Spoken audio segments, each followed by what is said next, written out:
ఈరోజు నేను బర్గర్ చేస్తున్నానండి. పాన్ వేడెక్కిన తర్వాత బటర్ వేసుకుంటున్నా. అలానే కొంచెం ఆయిల్ కూడా వేసుకున్నామండి. దీంట్లో ఈ ఉల్లిపాయలు, రెడ్ క్యాప్సికమ్, ఎల్లో క్యాప్సికమ్ తీసుకున్నాను. ఇవి కూడా ఫ్రై చేసుకుందాం. మనం బాగా అవసరం లేదు, జస్ట్ ఉందండి. జస్ట్ ఆయిల్లో ఫ్రై అయితే సరిపోతుందండి. లైట్గా, ఎక్కువగా ఫ్రై అవ్వాల్సిన అవసరం లేదు. మళ్ళీ కొంచెం బటర్ వేసుకుంటున్నానండి. ఈ బర్గర్ బన్లు అండి మనకి సూపర్ మార్కెట్లో దొరుకుతుంది, అక్కడే తీసుకొచ్చానండి. వీటిని ఫ్రై చేసుకుందాం.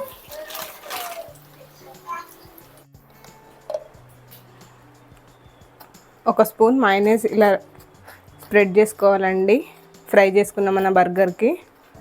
ఇప్పుడు దీనిపైన మనం చికెన్, నేను ఇలా ఫ్రై చేసి పెట్టుకున్నానండి, చికెన్ బర్గర్ అన్నమాట. దీనిపైన మనం రెడ్ క్యాప్సికమ్, టమాటో అండ్ ఉల్లిపాయ, ఎల్లో క్యాప్సికమ్, చీజ్ వేసుకోవాలి.